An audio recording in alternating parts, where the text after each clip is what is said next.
Olá, meus amores! Passando aqui em nossas redes sociais hoje para fazer um comentário de uma belíssima questão que foi cobrada numa prova de um vestibular na semana passada aqui no Brasil, tá? Vejam só.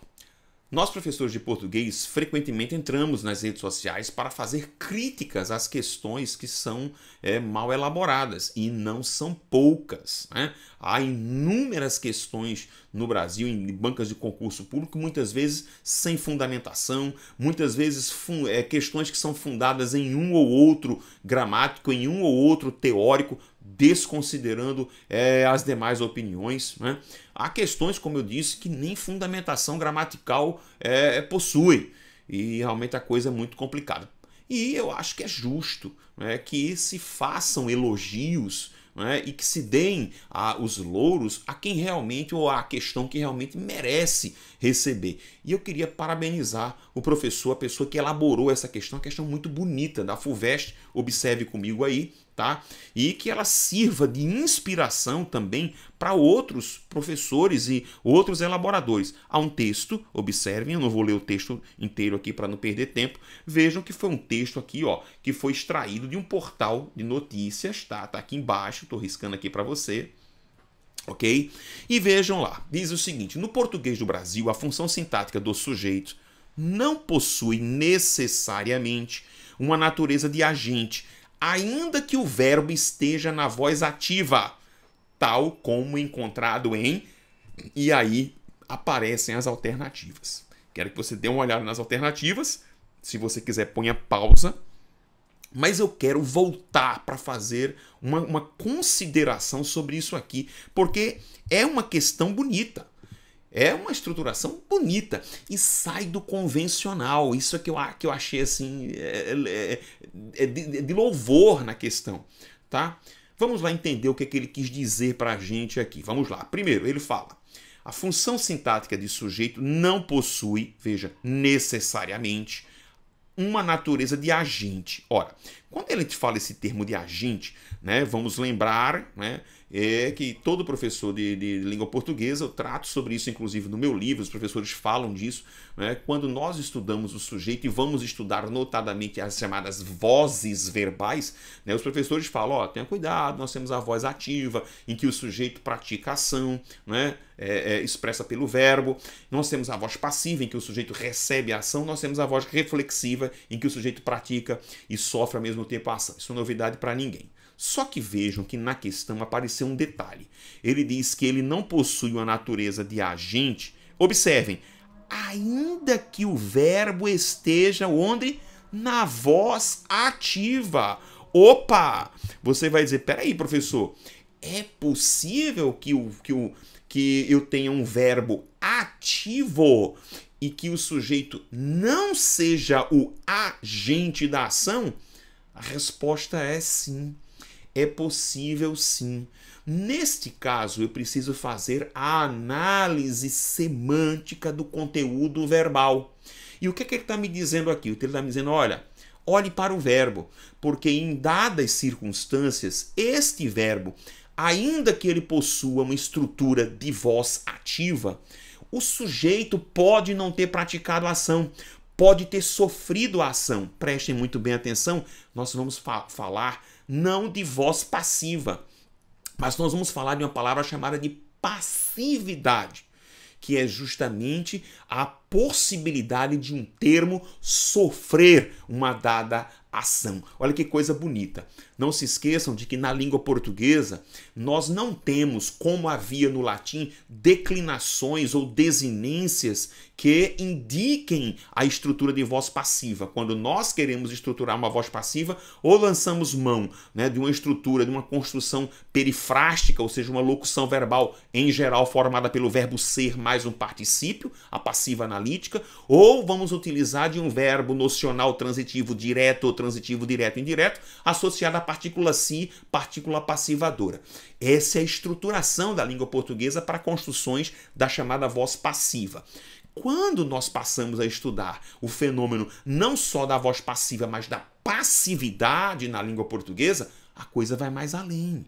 A coisa vai mais além. Aí eu queria que agora, depois dessa explicação, eu queria chamar a sua atenção para um detalhe. Você vai dizer, professor, não é?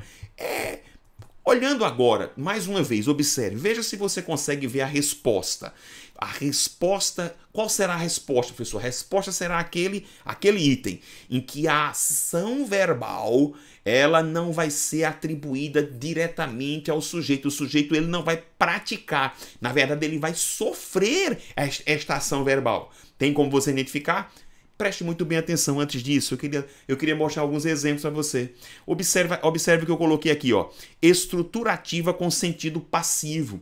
Detalhe, eu tratei sobre isso quando eu falei de voz passiva na nova gramática da língua portuguesa, na página 464. Observe o número 1. No tiroteio, João levou um tiro. Preste bem atenção. Veja, eu tenho um verbo de valor ativo ali. Né? O verbo, a estruturação aliás, não é valor, é uma estruturação ativa. Agora preste atenção, o sujeito João efetivamente praticou essa ação? A teoria gramatical mais densa diz que não, que na verdade aí ele não praticou, ele sofreu. Olha que coisa interessante, é um verbo de estrutura ativa, mas de semântica passiva. Olha outro exemplo aí, Pedro sofreu um acidente. Não é? Preste muito bem atenção que nós não estamos falando de voz passiva, estamos falando de estruturação e de voz ativa, mas que traz a semântica, né, de passividade. Tanto é que eu digo lá na gramática que essas estruturas, o número 1 e o número 2, elas são insuscetíveis de serem transpostas para a voz passiva. Por quê, professor? Porque elas já se encontram em sentido passivo. E se já estão em sentido passivo, não há por que você vertê-las para a voz passiva.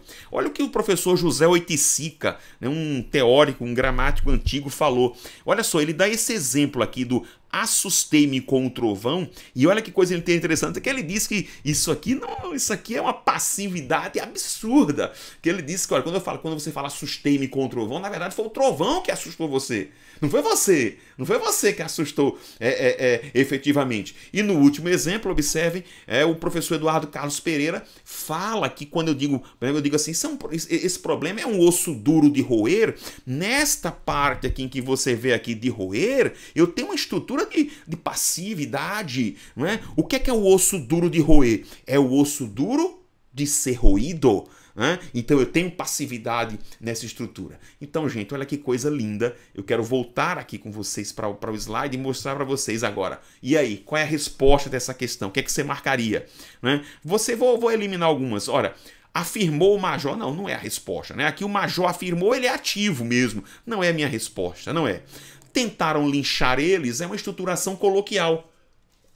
Está presente na notícia, né? Aqui é o uso do pronome em função objetiva direta, está errado, né? É o uso coloquial. Ou eu vou dizer tentaram linchar a eles, ou eu vou dizer tentaram linchá-los, né? Mas não tem nada. Aqui ele quer uma função de sujeito, embora, preste muito bem atenção, viu, gente? Ó, o objeto direto na língua portuguesa, atestam alguns teóricos, é um outro termo que traz consigo passividade. Olha que coisa interessante, né? Tanto é que para formar a voz passiva eu preciso de um verbo transitivo direto ou transitivo direto indireto. Por quê? Porque eu careço do objeto direto para poder o quê, professor? Transformá-lo, transmutá-lo para a função de sujeito passivo. Volta lá comigo então, né? Voltando, olha, letra C, o refém conseguiu acionar a população, obviamente o refém acionou, conseguiu acionar, ele é ativo, não é a minha resposta. Olha, o carro furou o pneu e o carro bateu no meio-fio. Eu posso dizer que o carro bateu? Posso, não tem problema. Agora, gente, olha que coisa linda. Olha a resposta na letra A, o carro furou o pneu. Ora, o carro furou o pneu, será que ele furou mesmo? Não, ele teve o pneu furado. Não foi ele que foi e furou o pneu. Na verdade, o pneu furou por alguma coisa, né? Ele teve, foi o seu pneu furado. Portanto, é um sujeito numa estrutura ativa, mas é um sujeito que carrega consigo passividade. Olha que questão linda, bonita, inteligente, não é?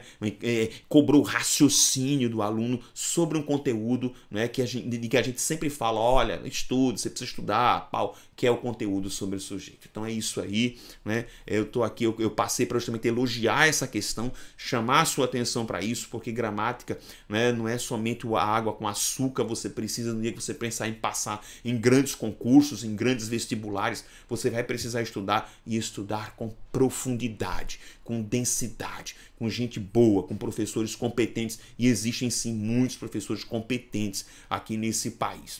Não procure atalhos. Eu vejo muita gente querendo a coisa mais fácil. Não faça isso, isso não faz bem. Procure sim estudar com densidade, e procure estudar com boas fontes. É isso aí, espero que vocês tenham aqui apreciado, tenham gostado, mais um conteúdo. Curta aqui nossas redes sociais, avise os amigos e, claro, acessem www.cers.com.br para os nossos cursos. Para todos vocês, um grande abraço, fiquem todos com Deus.